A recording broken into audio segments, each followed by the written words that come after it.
in a state of confusion and surprise. We fear this. We fear that they have something out that the majority of the people don't know about. Olan tüm halkların hakları gibi haklar. Ne aşağı ne yukarı, ne fazla ne az. Pent-up feelings that may result from decades of repression and people who've had members of their family killed by that regime.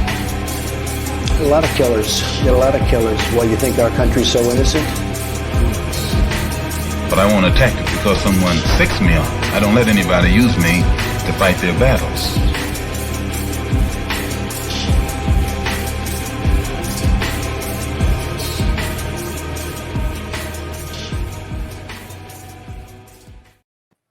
Hello and welcome to Varn Blog, and today we're here with Patrick Toole of the Lefty Book Club, a guy who's become a friend of mine, and we are both interested in using education as a means for leftist organizing, ? We're going to talk more about that as we go on. So you started a book club with a group of people, about 2 years ago, a year ago? Yeah, we started it around this time, 2020, right when the pandemic picked up. And have you found that to be successful? What prompted the formation of a book club? So at first it was a locally organized group of friends, as like most reading groups start. And I put it out there, and I made a poster, and I put it up in my local co-op, and I was volunteering on the Bernie campaign, the Bernie Sanders campaign, and then when that tanked, I didn't really know what to do. I didn't really understand it. I understood that he lost, but I didn't know what to do with that political energy because I had never really been politically energized in my life. That was the first time that I started like actually paying attention to what was going on electorally. Although I've been interested in things in the past. And so I was like arguing with people on Facebook a lot. And because like I realized that there was stuff about his platform, his program that was like problematic, or that wasn't a good like political avenue to explore, but I didn't really understand why. And realized that I just needed to read more. Like I just needed to like read some books and like understand the history and understand the theory. And so a friend, like my roommate Adam, was also in a similar position. And so we got some friends together, some people, local people, and some people who had seen the flyer and wanted to check it out. And we started meeting via Zoom. That's how it started pretty much. And then over time, I started advertising it, or I started posting about it on various social media platforms, but mostly Reddit. And people started emailing me and being interested in joining, and we started getting people from all over the country. And then it just kind of it built from there. Mostly, which is it's really interesting to me that like most of our original membership came from Reddit. Mm-hmm. And like one subreddit in particular, which was like the Matt Chrisman devoted subreddit called R Acid Marxism. I think it was something about like Matt Chrisman's. He was doing these vlogs similar to what you do, but much more like stream of consciousness about the state of the world and the cultural critique, and part of his message was like get offline or do something that's actually of value. Stop arguing with people online. And that resonated with me. I think it resonated with a lot of people. And I think like having a virtual book club coming up in that platform got a lot of people interested. Why do you think the complications of the Bernie Sanders campaign led to a lot of this kind of politicalization? Because this has gone a bunch of different ways. It's led to retrenchment back into the Democratic Party. It's led to a resurgence of Marxist Leninism, but a very in my opinion, superficial version of that. Mm. And it's led to a lot of people doubling down on political education. Why do you think that is? What did the moment and the moment's failure say to you? And particularly, we need to think about this as the moment seems to be moving pretty right wing at the moment. Yeah. Yeah, I think that's true. Right wing, you say. That's interesting. Yes. I think that's true, probably true because you're saying it. No, but I want to preface this by saying that I'm not like I'm still in it. I try to keep in mind like an exploratory and investigatory like attitude. Like I don't really understand all this stuff fully. I just started studying this 2 years ago. And so I just want to preface that and say that like I'm not an expert. I'm not a scholar like you often have on your show. I'm not an academic. And so I risk, sounding stupid. But I'll do my best to answer that question. I think that a lot of people who were involved in the Bernie campaign, in my circles, or the people that I interacted with, are not necessarily like traditionally like working class, or like proletarianized, or they are, but they're like downwardly mobile, like skilled workers and like overeducated. And the Bernie campaign made sense in that it was the first time I heard of, like in my like paying attention to politics, like I heard somebody actually saying things that seemed very true about like what was going on. Like a politician at that high a level was saying that these are the things that are materially happening in America. And he didn't say it with great specificity, and he didn't always say it very accurately, but he had a critique that was like so refreshing to hear. And I'm not the first person to say this about like, Bernie Sanders. That was like that. It was just like it was a revelation. And for me and like other people, like people in my friend group would just be like, "Oh, of course I'm voting for Bernie Sanders." Like obviously, that's the only choice here. And but that kind of like implies a certain like naivety, or a certain like not understanding completely like what the program is, what the platform is, and why you support it, and what Bernie could actually do as president. And so when it tanked for and obviously it was going to tank. We had definitely whipped ourselves up into a frenzy and thought we could maybe do this. Like it could maybe get accomplished. But when it did inevitably tank,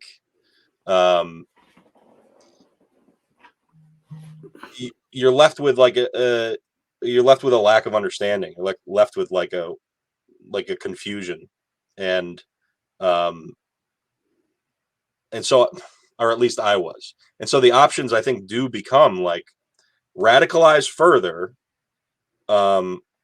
or retrench into the Democrats because that's what's available. And you can still support that, and you can still keep that energy going and become part of that movement. And that was like totally like I had been paying attention to the point where like I just saw the Democratic Party as being 100% like antithetical to like what I was trying to what like people volunteering for the Sanders campaign were trying to do.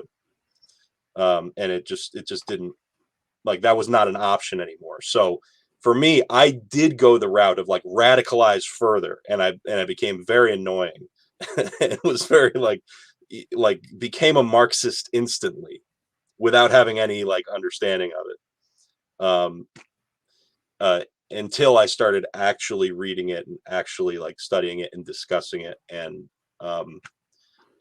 understanding the nuances of it. Does that answer the question? Yes. What nuances do you think you've discovered by this process of reading books? I mean, it's just tremendously. Like one of the things I'm thinking about recently, because we're reading this book, Mao's China and After by Maurice Meisner, um, is like a lot of leftists, a lot of people who call themselves socialists or communists, don't have a very good like understanding or argument of what happened into the 20th century capital C communist regimes. Like they just have no real like analysis, or at least I didn't hear any. And so the what was illuminated for me in reading all this, and we started small. We started with Howard Zinn, People's History, which I think is a good introduction for somebody who hasn't read anything or somebody who doesn't actually know American history. And then we started reading social critique. We started reading Adolph Reed Jr., who I'm a big fan of, and then we read Mike Davis, Prisoners of the American Dream. Like we started with Howard Zinn, and then we moved on to Mike Davis, and those two books in contrast is really interesting and like really. What I came to is like the Dunning-Kruger effect mostly. Like I don't like I thought I knew a lot at first, and now I just keep going deeper into the I know nothing. But that's mostly the process that I've experienced. Like what's like effective about it, more so than just like I understand things about the world, is that it's an avenue for creating community, for creating a sense of meaningful community in a political context. And it's available to anybody, for the most part, anybody who can access it. And so now I have a place, and we have a place where we can ask each other like questions like, what do you think of this issue? Like, how do you understand this issue versus how do I understand this issue? I'm rambling a little bit. I'm not quite sure. Well, it's a fair thing to ramble about. I both profoundly believe in the necessary political occasion, but also education, but also believe that there's a limit to it. Particularly because most of the time it becomes a self-fulfilling form of kind of praxis in quotation marks that starts to develop for its own sake. What I would say about the Bernie moment, though, is I think a lot of people realized that there was something necessary that they saw as a critique of contemporary society, but that it was really inchoate as manifested as this kind of popular movement within the Democratic Party that had a bunch of different political and economic ideas thrown in it. And the response to that, however, has not been most people going and complicating their ideas. It's been most people going and getting attached to internet cargo cults. And how do you define a cargo cult? A cargo cult is a belief that, is a rather pragmatic belief. If you know the history of cargo cults, it's, these cults developed around things that were dropped on islands by people doing developmental aid during wars that go away, and you see a cult develop around that.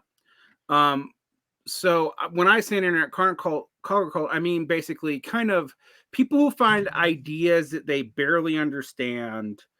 And in fact, I would actually say this is somewhat insulting to cargo cults.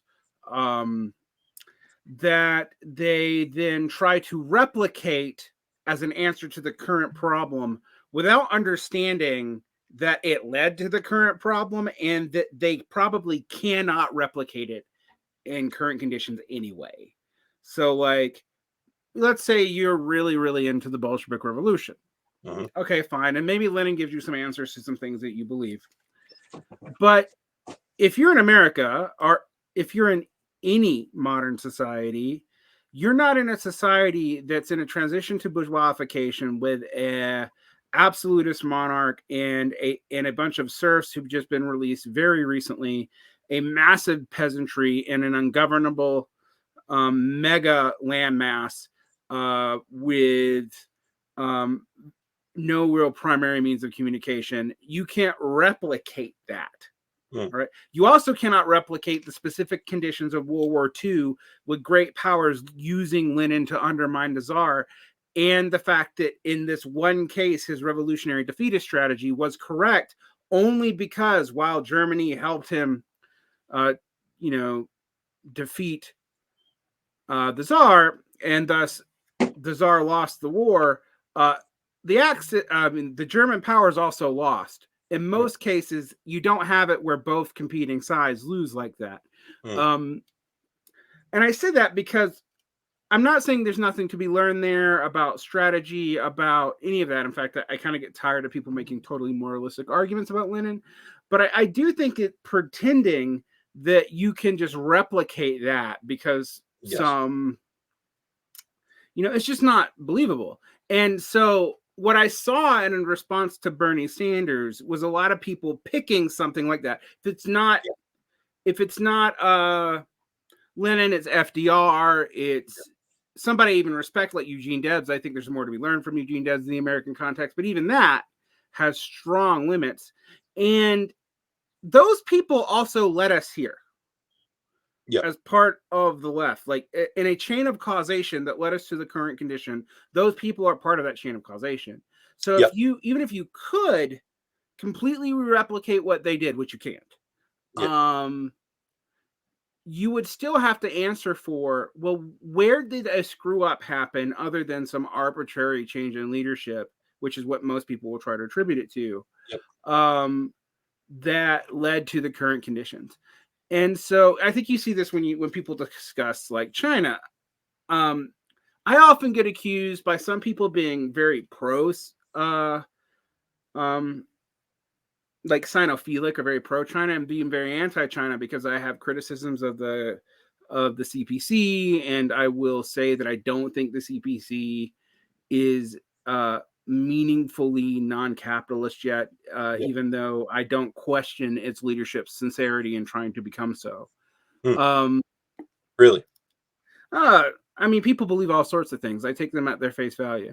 I don't think, for example, I think that Xi Jinping, from reading a lot of his public statements, believes that market socialism is a necessary transition to socialism, and that developmentalism is a necessary transition to market socialism.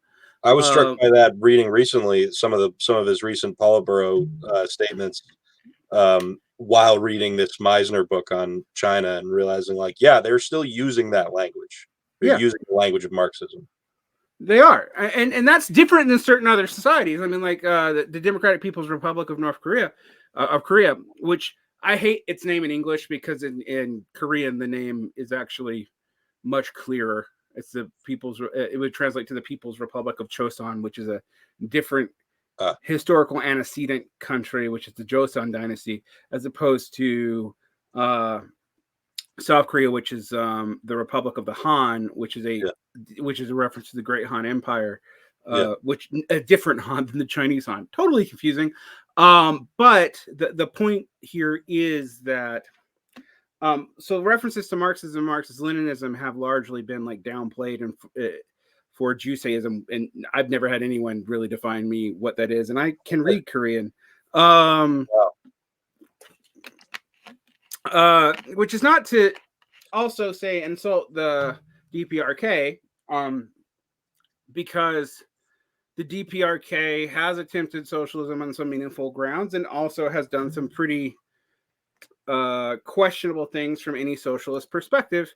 And when I saw people studying this, I was hoping that they'd take a more nuanced view, for example, of the DPRK.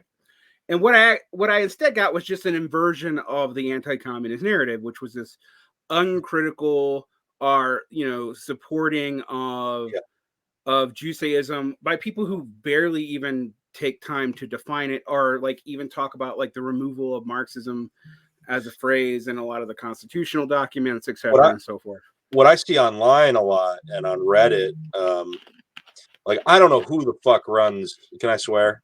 Yeah, you can swear. Fucking hell yeah. I don't know who runs the Reddit, like communism, socialism subreddits, but those guys, like, if tanky is a term with relevance, then they are tankies. Yeah, these are people and who like both stand the USSR and yes, the Khmer Rouge without yes, reconciling that the Khmer Rouge was helping the USA fight the Vietnamese. yes. I mean, like, I want to know. say that what studying these topics and these fields like gives you is like it takes out the moral element, and you understand why people do things the way why they do, why the DPRK did what it did, why China does what it does, why the USSR did what it did. Right. Like, I mean, the and that's DPRK is essential, like an essential understanding to any kind of left project. And I think with something like DPRK, you have to read multiple sources and multiple interpretive frameworks, because like there's a great debate on the role of inverting Confucianism in DPRK rhetoric. All right. And the role of Neo-Confucianism in post-Choson Korean society in general. There's a debate about the role of ethno-nationalism and the fact that one of the key figures of the Korean anarchist movement is also the founder of, the idea of Minyok. Now, Minzu is, in which I'm overpronouncing, I'm sure in Mandarin, means ethnicity, group, or race. Minsul is the Japanese version of that, I believe, and Minyok is the Korean version of the Japanese version. But the Korean version has this Japanese lineage that was appropriated to fight the Japanese, actually. That's why it came into being. That the Koreans were asserting we're a valid race too. We have our own history.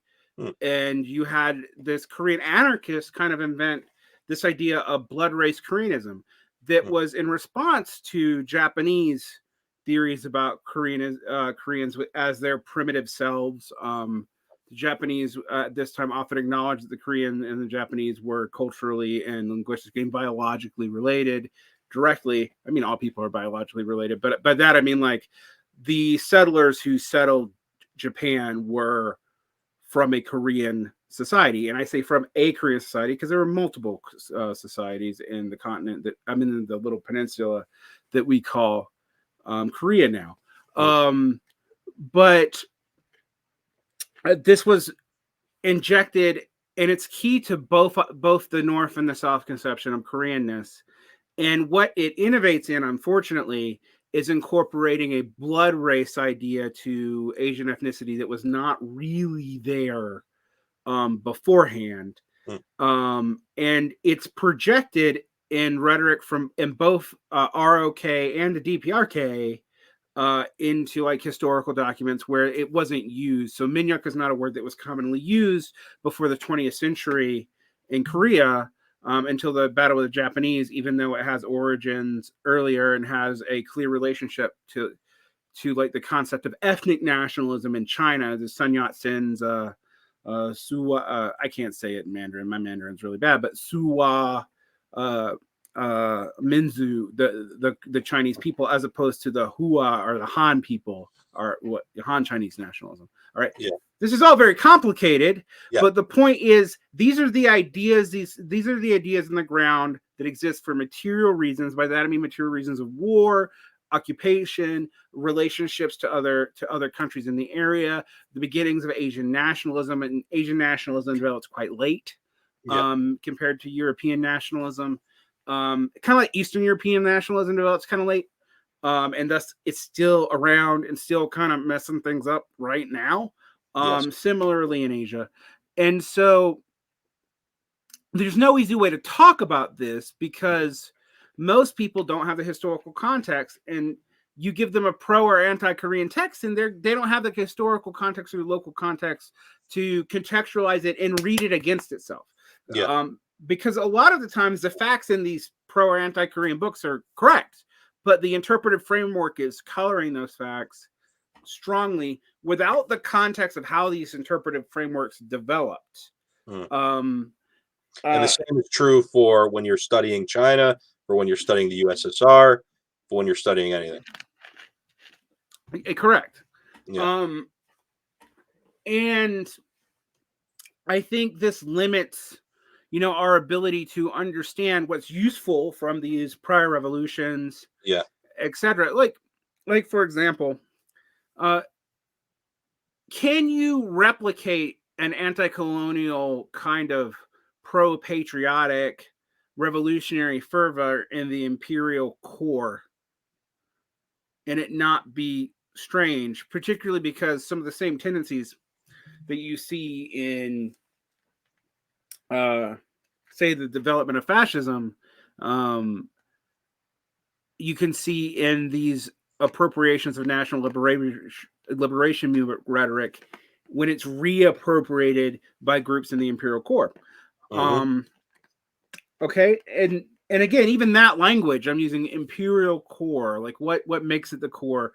Are we just talking about nations as in traditional world systems theory? Are we also talking about systems and polities within nations, such as kind of expansions of world system theory, which we might talk about, say, New York as the imperial, and New York and California as the imperial cores of the United States, for example, as well as, and I'm just throwing these things out because these are kinds of things you encounter in this education, and you have to reconcile them. Yeah. Some of this is reconciled. What I like to remind people is nominalistically. We're using different words to talk about complicated phenomenons. All right. And the words themselves are not like, they objectively describe things, but they are not like things in the world. Like, so people will talk about, well, there's no middle class in America. There's only the working class and the bourgeoisie. And then I'm like, well, define those terms. Right. Like, middle class is a statement of like how much money you make. Yeah, it's an income statement generally. Yeah. And it's a very broad, I mean, it is almost absurdly broad in the United States. Yeah. Working classes is generally associated with the working poor. That's not what Marxists traditionally mean by working class. Nope. But even that, like, Marx himself doesn't explicitly define working class. So the class question, I really appreciated your interview on the lumpen proletariat recently. That was such an interesting topic, and you guys got into it in a really interesting way, and a way that I think is really relevant. It just speaks to the understanding that like our class composition in this country is so complex, and people's, we have to understand people's interests. What are your material interests? What is your specific kind of class composition, class background? I mean, you can talk about the different ways people have tried to complicate this. There's the PMC thesis by the Ehrenreichs, which has been picked up by Catherine Liu. I find this unconvincing for reasons I've talked about ad infinitum. Yep. But I do think, in defense of some of this, I do think what they're describing is real. I just don't think it's the class that you can pin down in a clear relationship to production, and most people who use the term don't bother to. Yeah. You can think about Eric Olin Wright's understanding class with these massive charts of classes and subclasses and mixtures of frameworks, where he's like, okay, there's the overclass conflict between the bourgeoisie and the proletariat, and then there's these intra-class conflicts between sectors, which are effectively so developed that they're different classes. Then you have this lumpenization subcategory thesis about social categories that are useful but are not relationships to production, but explain the way people are acting. Yeah. These are all different theses and conceptual frameworks to deal with the problem. And what I've tried to point out to people is sometimes these different conceptual frameworks can be used together. Yeah. Like, I talk about working class and bourgeois, and then maybe liberal aristocracy and this, that, and the other. And then I'll talk about middle class. And by that, I mean people who make enough money actually to people who make enough money to have personal property with only a relative negative debt load and maybe can accumulate some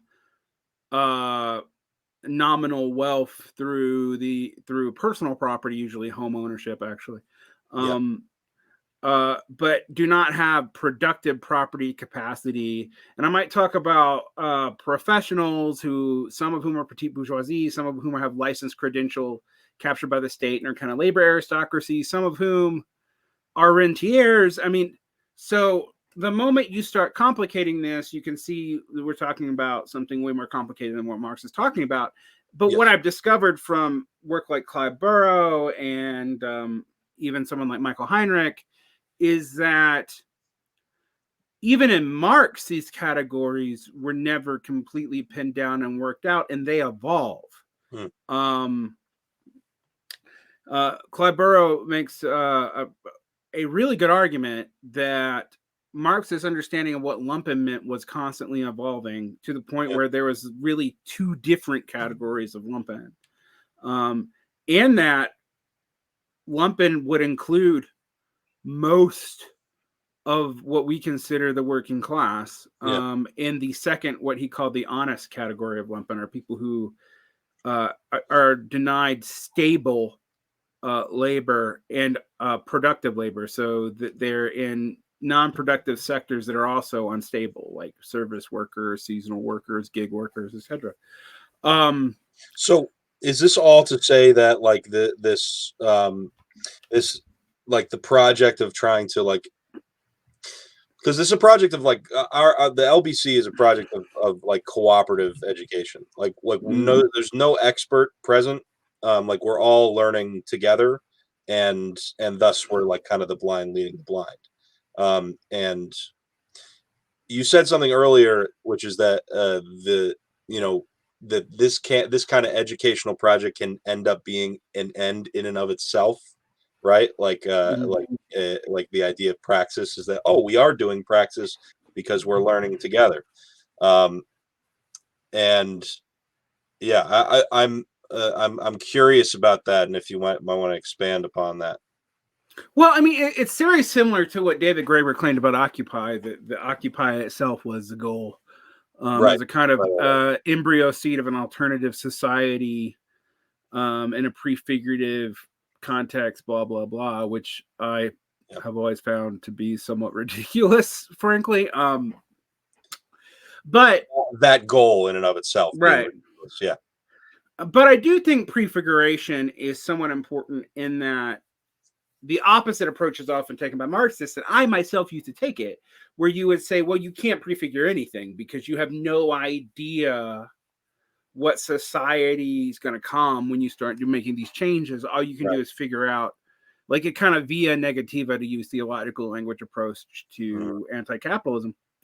I also realized that wasn't useful either. So I started pulling ideas from things that actually developed out and diverged from Marxism, went into programming land, went into corporate management land, came back into socialism under Allende, went back out and became like a tool for the oppressor. But like cybernetic theory and functional systems theory, and even stuff like analytic logic, to clarify things that I thought were implicit in Marxism as I understood it, but we needed to drag out. Now, if you're doing a leftist book study, how broad are you reading? Because this has been a problem that I have with a lot of the way people approach book studies, is it becomes a sectarian reinforcement mechanism for people who don't even realize they're sectarians. Like, they're kind of brainwashing themselves. Because they're not reading anything that would counter what they already believe. Right. And they're not putting any of it to practice to actually like test it in the field either. This is the problem I encounter. And this is a question I have, which is like, we're in a stage, like most of us, like the people who come to the book club, most of us are like, skilled workers or educated workers, or, not skilled, not educated, or, not, somewhat skilled. But, and and we have no idea like how to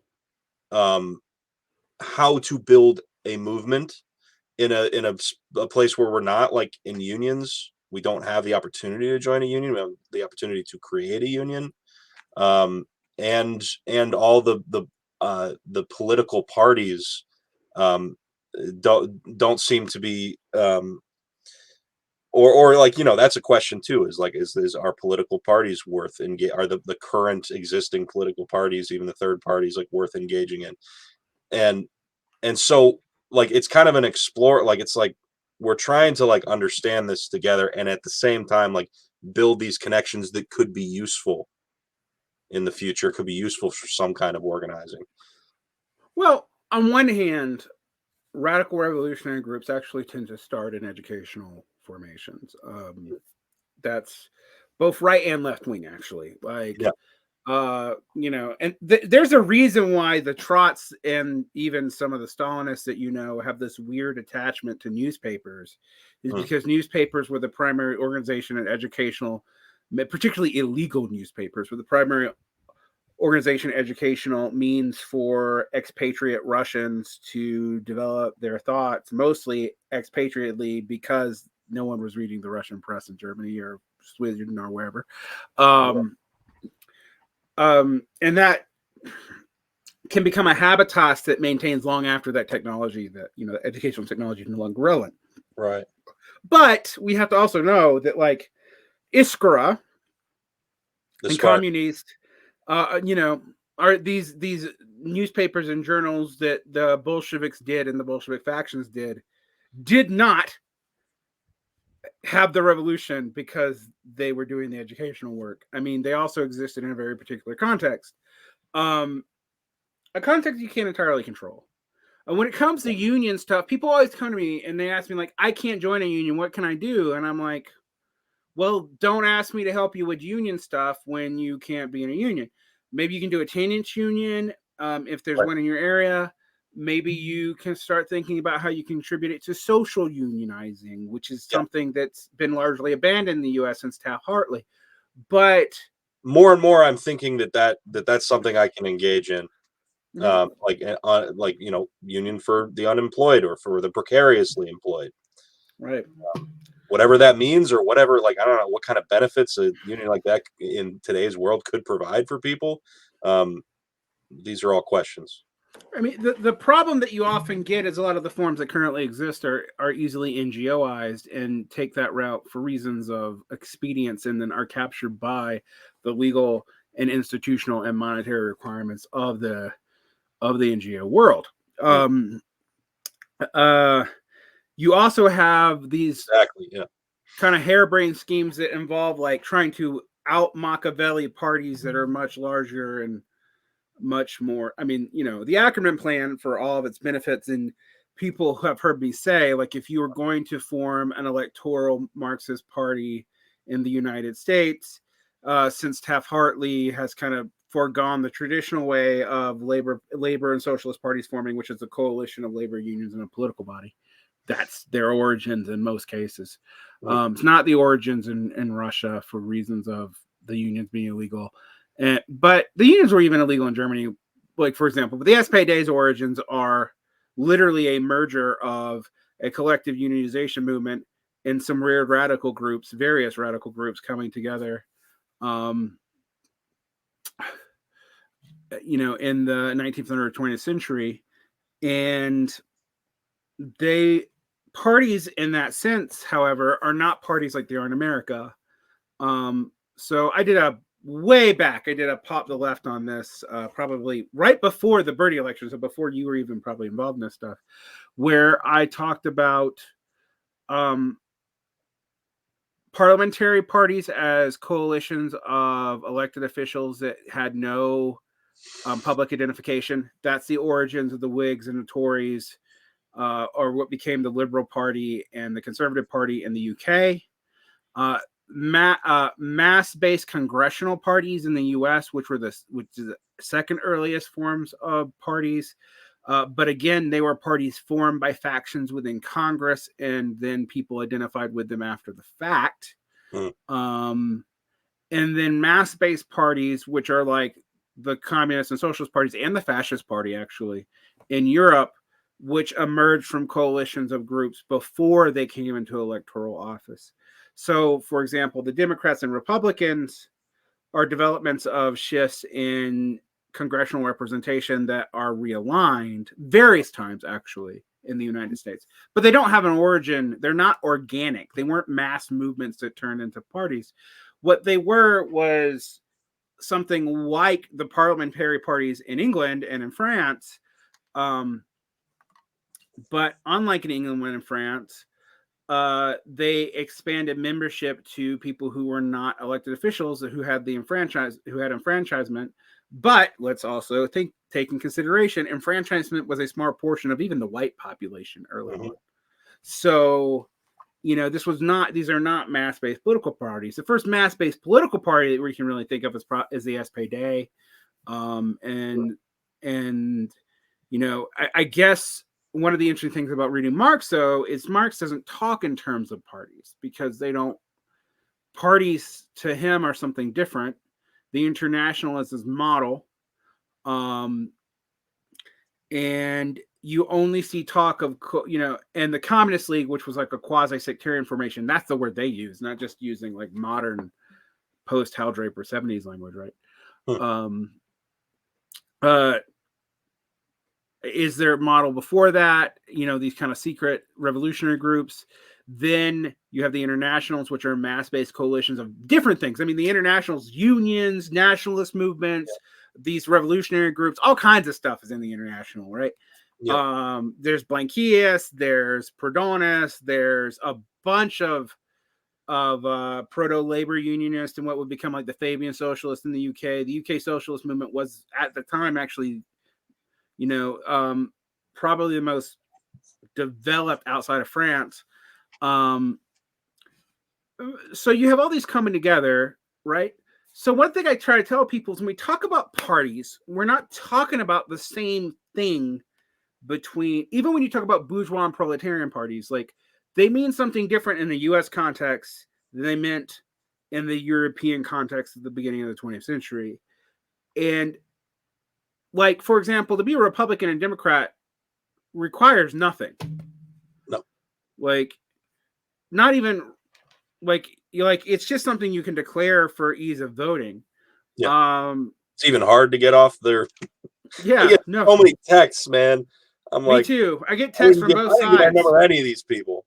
I get texts from both sides because you didn't have to declare party affiliation in Georgia, so you could you just declared what primary you wanted to vote in.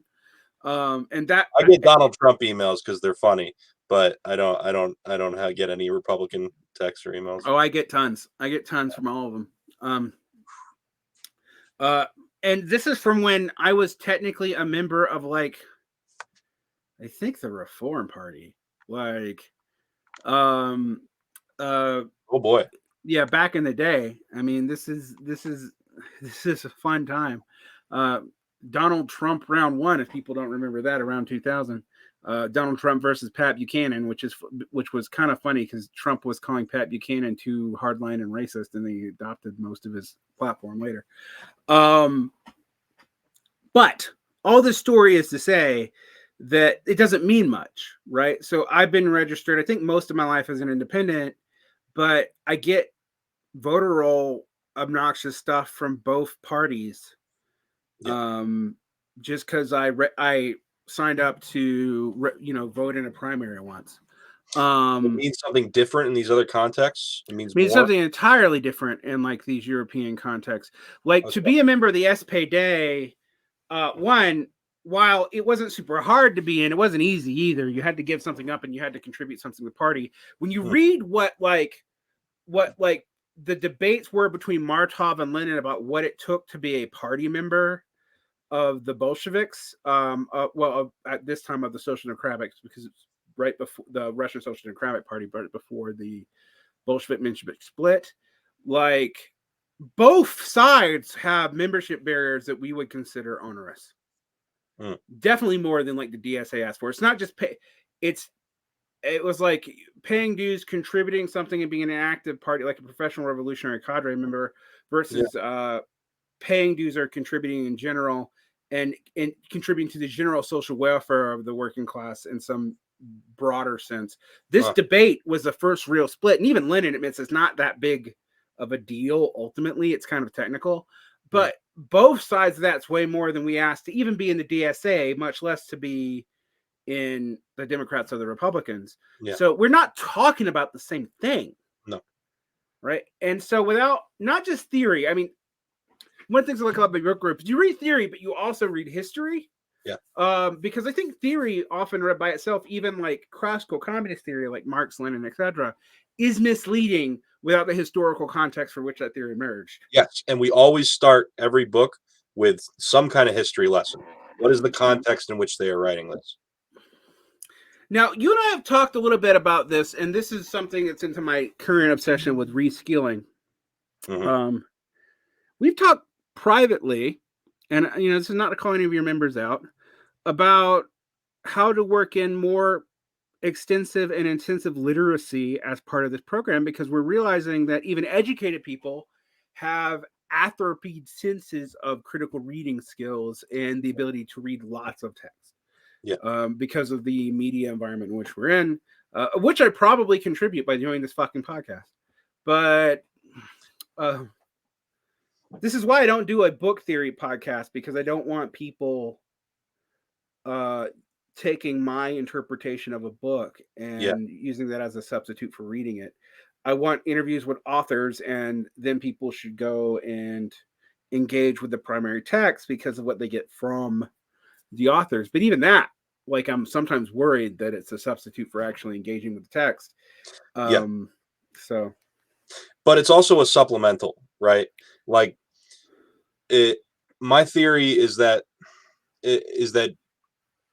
the environment, because I don't what I bring to the table, like, as an organizer, and I'm one of a central committee or a business a committee of 15 people who are all, like, contributing their time and effort into this. So I don't want to present this as if I'm in charge. But my theory of, like, how this can be useful organizationally is that I come from a background of the arts. I come from a background of theater and film, and what my skill is getting people together in a room. And oftentimes, if I have a project in mind or I want to start a project, getting people together in the room is the first part, and the planning of the project comes later. Because it comes out of, like, the social context of those people in the room. And so I think that, and I struggle personally with motivation. Like, I struggle with depression. And so, like, I know what motivates me, and what motivates me is, like, social connections, is responsibility, is, like, people, like, expecting me to be at a place. And so I think that, like, the theory around the club and the way that, like, that I try to guide it is that people can learn a lot and can get whatever, can get a lot out of something, and can work those atrophied muscles of reading comprehension and critical thinking, etc. In a social context, in a context where they're surrounded by other people who are doing the same thing, who they like, who they want to spend time with. That's a safe. But I would use the word safe. It's a place where you can express yourself without excessive, judgment or punishment, and supportive place, where and like, friendships are built in that way. And I think that, I mean, and you've said this in your work with education, like, the most important context of a student's education, like, that gets the best results, is, like, their connection with, like, the teacher, and their connection with their fellow students. I think that's probably part of it too. Oh, it's And huge. It's huge. Actually, peers are are Yeah, a huge part of the motivation for schooling. In fact, they're probably more important than the teacher. I just don't talk about that effect size because it's not one a school or a teacher can control. exactly. Um, But it's really important to understand that, like, what are the, and I just think that the social, like, it is a social club. That's what Lefty Book Club is. It's a social club in an educational context.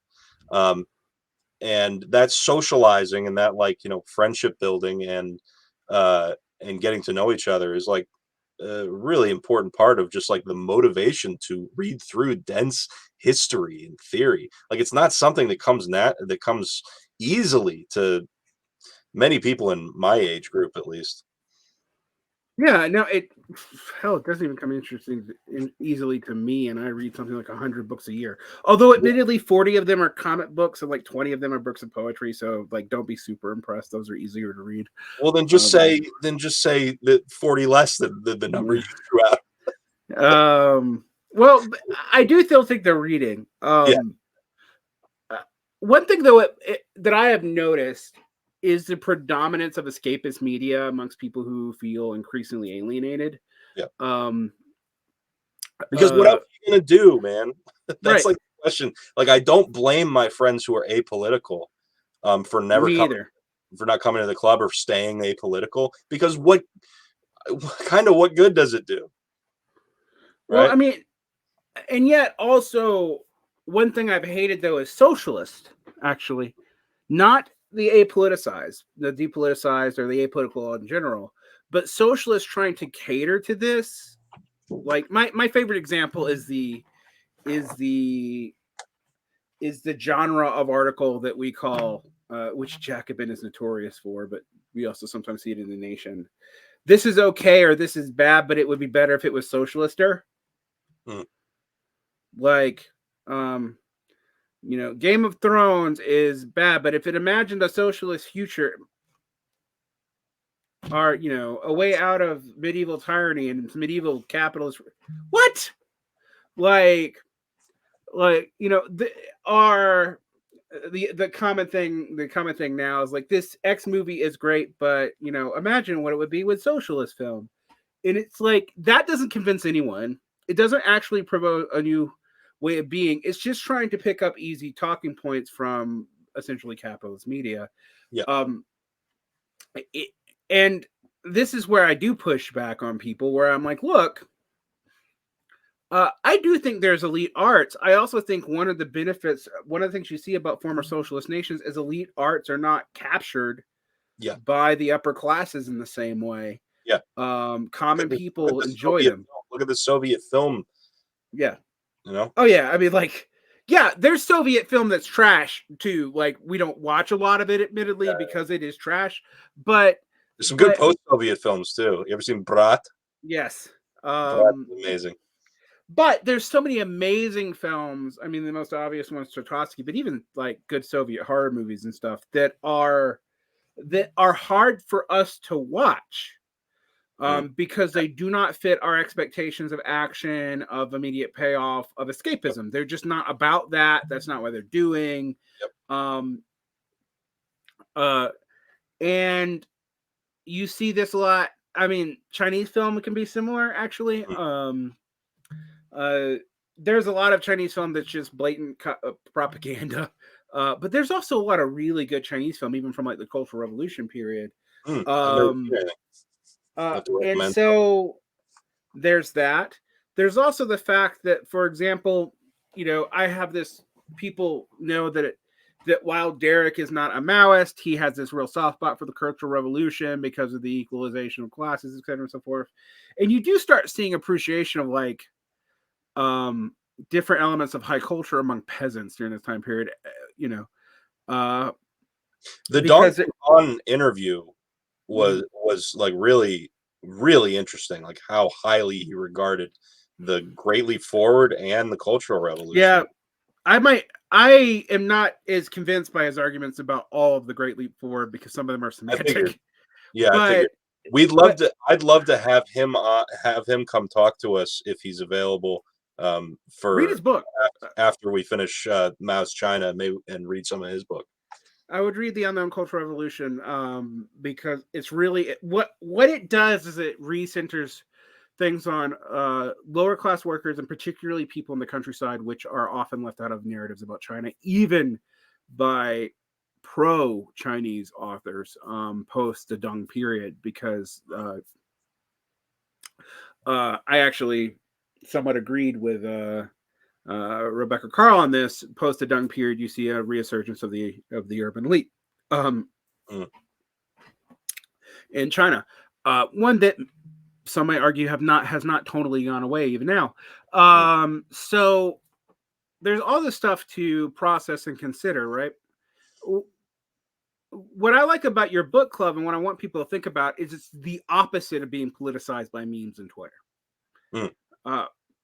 Today I pointed out that somebody was doing something about the immortal science of Marxist Leninism, talked about how Lenin made abortion legal in 1920 and was the first country on earth to formally do so. And then I just was like, sure, but also in 1936, because of the dangers of abortion and the fear of a declining population, the General Committee made abortion illegal. And get this, abortions actually increased, almost doubled between 1935 and 1939, despite the illegality of abortion in the USSR. Wow.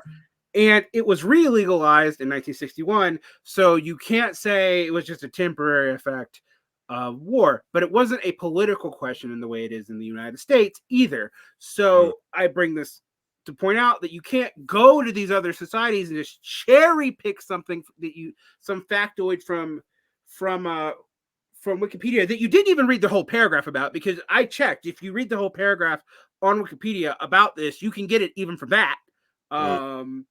And then you use it as some kind of cheap political point to argue with the shit libs or conservatives or whatever.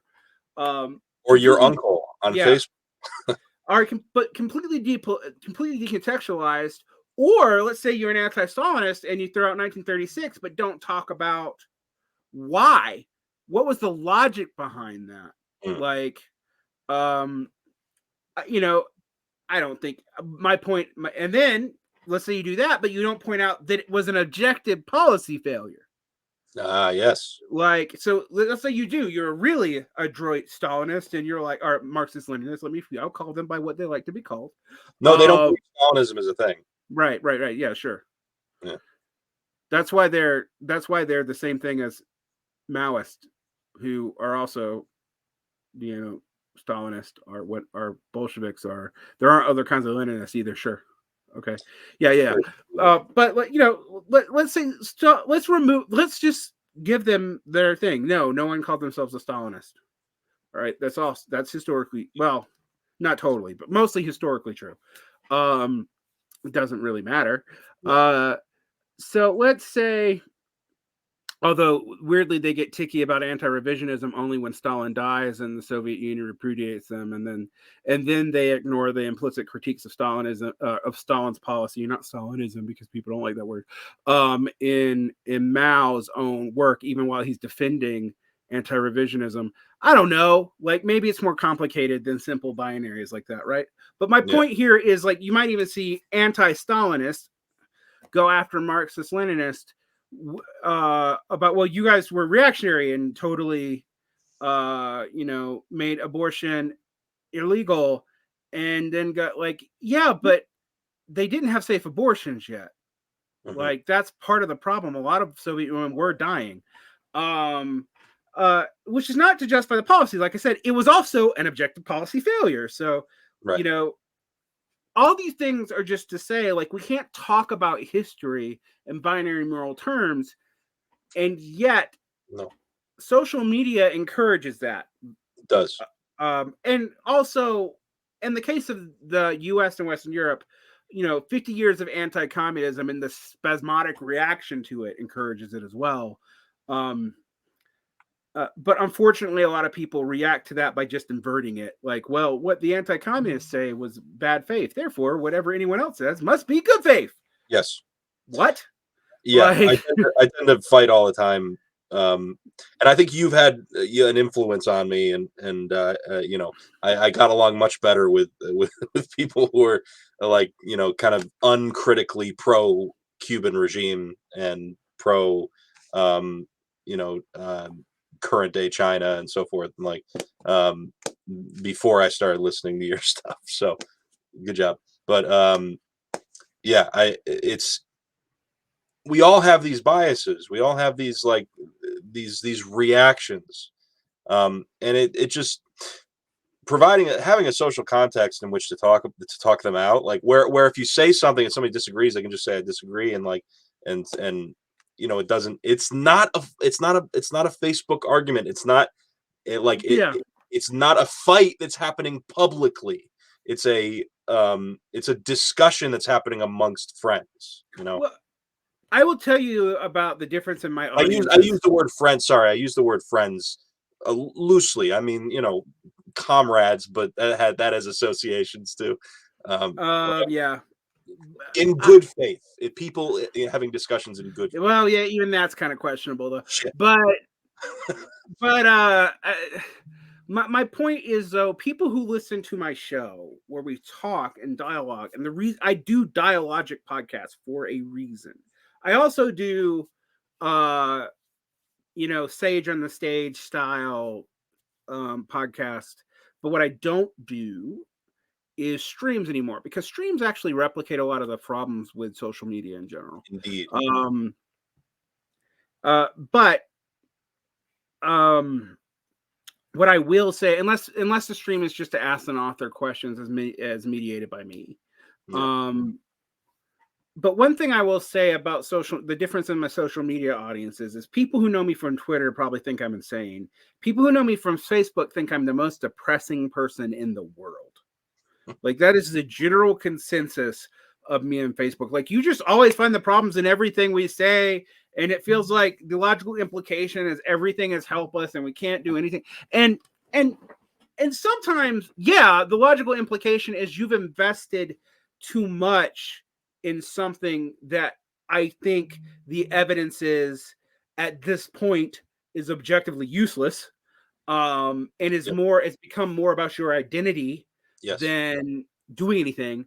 Yes. But that's not my ultimate goal, nor is it the case that I don't have positive operating principles. And in fact, one of the things that emerges in these dialogues with people is that there are positive motivating principles that do not come out in Facebook style discussions, Yes. because of the nature of the discussion being in a pre-Marxist sense, dialectical, meaning opposed categories where people are performatively going about a debate, not to convince each other, but to convince a third party. And if people think public debates on Facebook or even on shows like this are for anything else, Yeah. I think they're kind of being foolish. Yeah.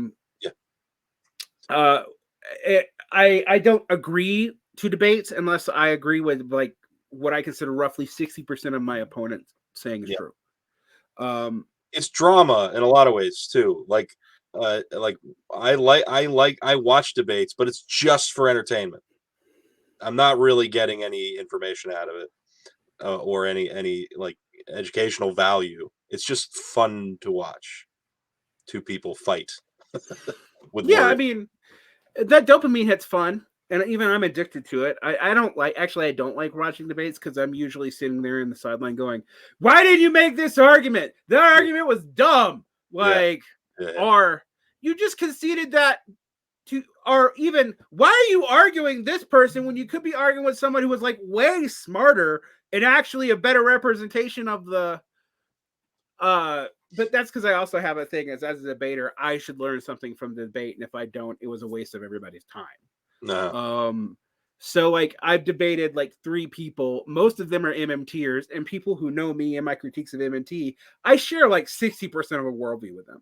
Yeah. Like the 40% we don't share is vital, but we agree on enough that at least we're talking about the same things.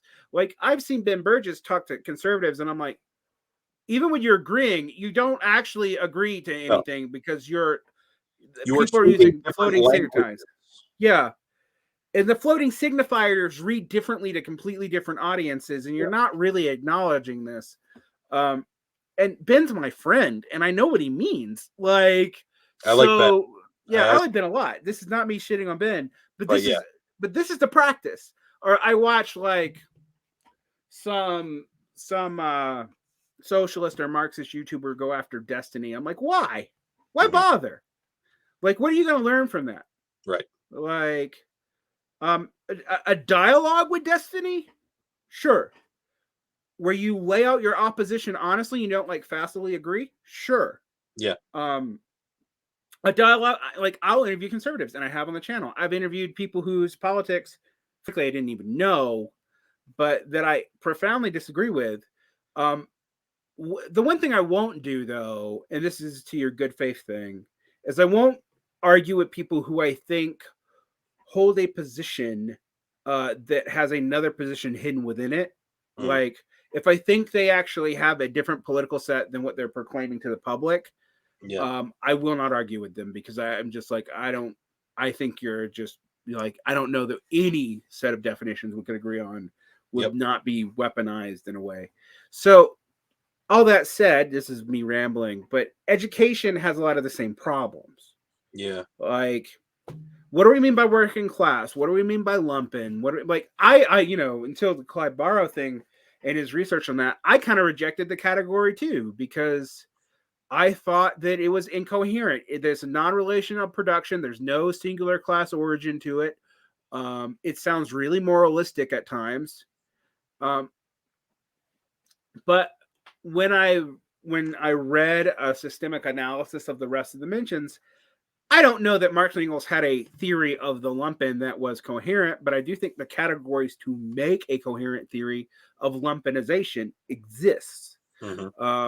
Similarly, I would love for people to talk about the stratas of administrative, bureaucratic, and professional workers, but separate them out and look at their incentives as different sectors of competing elites.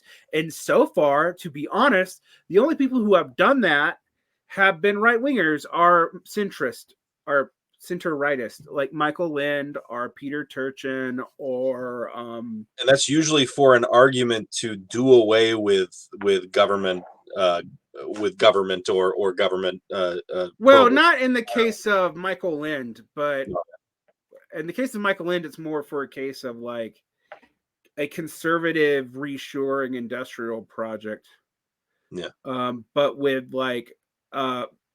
with collaborationist values. So the idea is like, well, the working class can't abolish itself. We need a working class, and it needs to stay the working class. But we can be nicer to them and get along with them if we like tamp down on both the petite bourgeoisie by appeasing them a little bit, and he doesn't call them that. He does call them petite bourgeoisie. It's the other side, and then the professional overclass, because he sees the workers as essentially an innate force that doesn't an innate and an active force. It doesn't do anything but respond to different sectors of elite conflict. And so does a leftist like Adam Tooze, by the way. Like Adam Tooze has almost explicitly stated this. So we, as Marxists, often don't have an answer to these problems except to go PMC, and then like you start seeing people use a PMC as an excuse for any politics they don't like that might have some relationship to academia, even when it's not an academic doing it or anyone of the classes of PMC. Because I'm like, well, I hear that from urban. It becomes a cultural signifier. Yeah, it becomes the way to pretend that your cultural signifier is actually a class signifier. And this isn't the first time that's happened. And then you end up oftentimes like taking on a kind of more like worker fetishistic. But by attributing to the workers like conservative cultural values, are what Christopher Lasch did towards the end of his life, which is worker traditionalism, whatever the hell that means. And as a person who respects Christopher Lasch's early work, there's an article where he posits this in 1987, and he published it in Toole when he was arguing with some particularly obnoxious liberal feminist and like Trotskyist. And he talks about, you know, traditionalism is often by conservatives as a fake traditionalism that doesn't deal. We need a workers' traditionalism, and I'm like, well, what the hell is that? Like all these traditionalisms are frankly invented. Like, and as a historian, you actually kind of know that. So what are you talking about, Christopher? Except he's dead, and his last book is co-written by his daughter, so it doesn't matter. I can't really know what he would thought. But if he was still alive, you don't believe in channeling? Yeah. No, although like my best friend, one of my 3 best friends in the whole world is a student of one of his students, and I've had her ask, and I still haven't got a satisfactory. Like, what did he mean by workers' traditionalism? Like, and who is he including? Because he's a cultural historian. He has a cultural definition of worker. And so, for example, he makes an argument even early on that Mormon culture is a working class cultural phenomenon of the 19th century. And I'm like, they aren't wage laborers. They're former sharecroppers and settlers explicitly.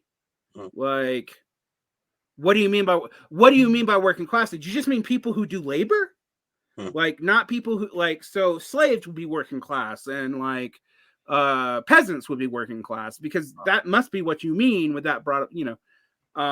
And Shallon told me I was being ridiculous, but in all seriousness, I'm like, okay, but what's your definition actually? Like, and that's why these definitions really matter, and they matter even for discipline and what you do, like who you include, how you include them. Like, I'm not saying you should exclude all non-proletarian, because in no society on earth, if you would define a proletarian as industrial productive labor, is that a simple majority of the population. In most societies now, it's not even a plurality of the population. It's like between 12 and 20%. And someplace like China, it's like 30-something%, I think. I've been trying to get but it's much smaller than it is. That only includes producing, working in production. Producing and people tied to logistics around production. So I would include like truckers who don't own their own rig and who draw a wage as opposed to our independent operators. Miners I would include in workers. But I would say, and all that, that's still only, well, truckers aren't generally included in productive labor according to Bureau of Labor Statistics. So if you add truckers in, it becomes something like 25% of the population. But if you just go mining, construction, and industrial production, it's only, in the United States, it's only 12, and in a lot of countries it's less than that. Wow. So and in no country on earth, even in the high period of industrialization, is there any evidence that it reached above 45%. Yep. So it's something that you have to deal with, right? So if you take that super limited, and a lot of Marxists did, and some still do, well, your subject doesn't exist anymore. The other tactic that you see, right, that you would only learn from study, is this whole any wage earner is a proletariat. Now, if you really think about that, that includes some people who you're gonna have a hard time justifying. Then you have things like salariat being mentioned. Well, the salariat in Marxist and Lenin's time, and that's a Lenin term, is a group of people who drew a pension from the state. Right. It was not a difference between getting paid hourly and being paid weekly or monthly, which is what it is for us. And, you know, do you include people who are gig workers? Marx is inconsistent about that. What about freelancers like myself? Petit bourgeois. Oh, come on. Petit bourgeois. Yeah. You own your own means of production. But again, I also rent a lot of it. There's a good article about Mike McNair, who talks about Marx did not conceive of the privatization of intellectual labor. He didn't think it was possible. Right. And because it requires a stronger state than existed in the 18th and 19th century, a state that we have now. I mean, the irony, of course, of one of the great ironies, actually, of neoliberalism is somehow the state, despite all the destatification, is actually larger and stronger than it ever was, even during the welfare period. Yep. And more bureaucratically rigid. Yeah. Yeah. And more bureaucratically top heavy too. Yep. Like than any period prior, including the Fordist and social democratic periods. So like, you know, that's an irony that people are kind of working on, but normally libertarians just like stick their fingers in their ears and hum. But how many Marxists know about that? Even like really look at it. Some have begun to, you know, like, because I've been railing about this for a long time, but like, or somebody reads Bullshit Jaws by David Graeber and begins to get kind of a anecdotal idea about this, but his categories are kind of vague too, and he attributes it all to almost a conspiracy of a class to perpetuate itself without a whole lot of evidence of that. But managers are creating more managers so that there's more managers to create more managers. That's not why there's this massive administration and universities that you can't get rid of, even if you wanted to, because a lot of it's doing stuff that's legally mandated by people of a different class. A lot of it's stuff that has to do with overcomplication and hyper specialization. A lot of it's, you know. Is there a kernel of truth in the conservative argument that government regulation causes inefficiencies in other industries? Regulation, government involvement and regulation are not the same thing, for one thing. In fact, one thing that I will argue is that the liberal left has far too relied on regulation because they do not want to actually provide it directly, because they've essentially accepted the idea that direct government planning is unacceptable. But somehow other kinds of bureaucratic planning are not. So we let the bureaucrats plan, but then we tell them what they can't do, which makes very little sense. It leads to a klug, and you have over-regulation, and it makes regulation really volatile because it becomes political football. Right. So it just doesn't work. Yeah. So in that sense, the conservatives are right. In the sense, however, that they expand that to any state involvement at all, they're full of shit. Yeah. And I say that as a person who's not a particularly strong statist, by the way. Like, I don't think socialism and nationalism are the same thing. Yeah.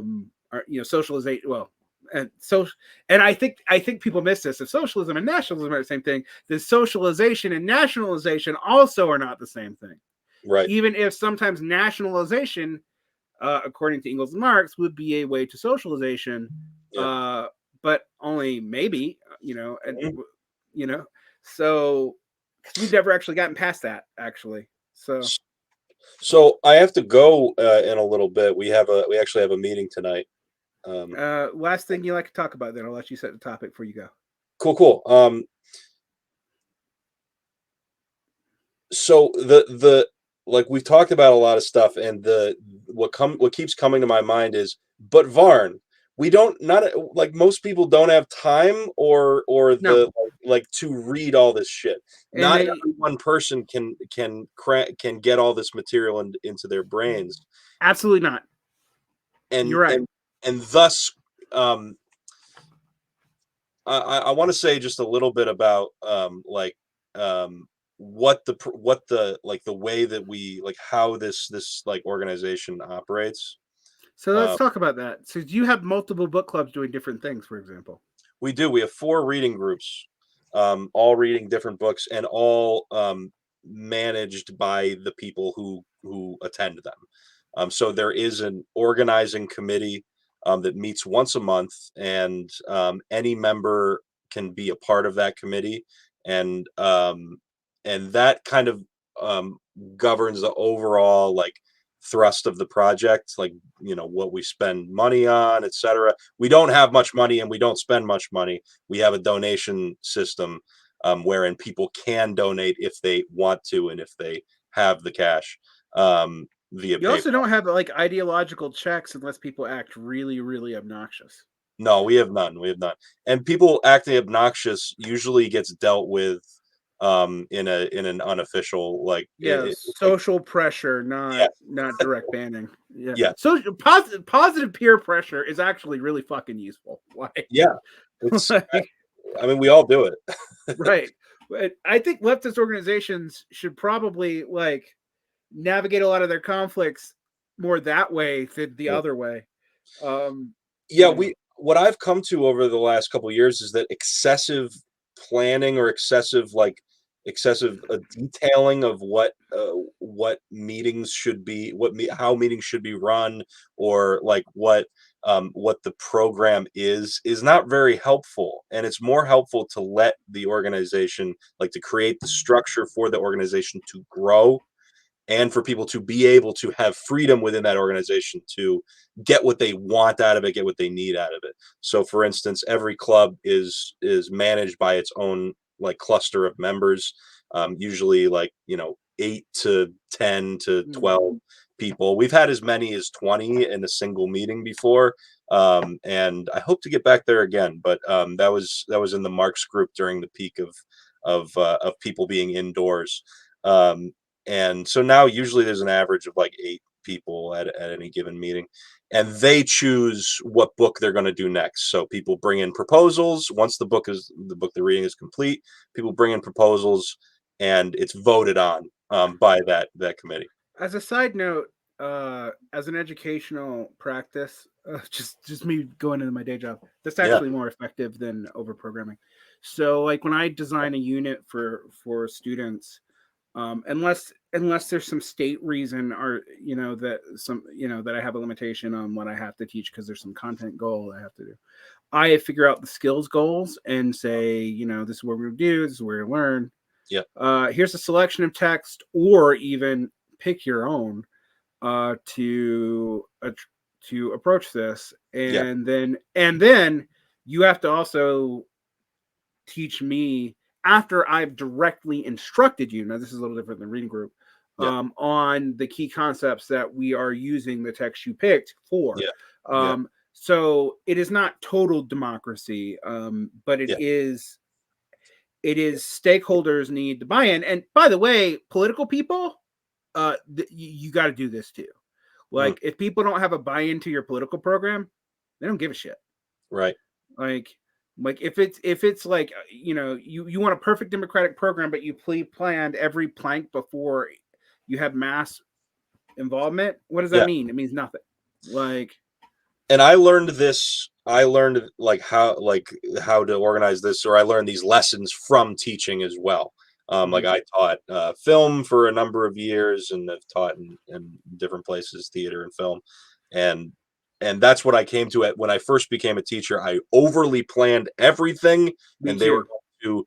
they were going to submit to my wonderful plan of education, and like realized really quickly that that wasn't working, and eventually came to a much looser but more um, more effective way of structuring lessons. And for me, it's like the arts, so I'd create projects and let them explore whatever they Hmm. wanted to explore within the confines of that project.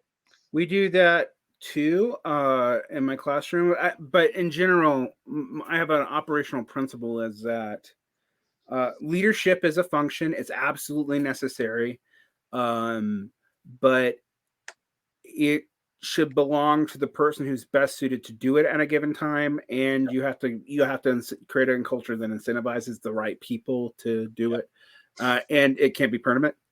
Yeah, Um, it, creating culture is like really important. And one of the things that I have like written, that people have contributed to over the years, is a format like that is a Bingo. suggested layout for how to run the meeting, and it involves a check-in at the beginning where new members can introduce themselves, and every member of the group gets to say what's on their mind. How's it going? How's your day going? Whatever.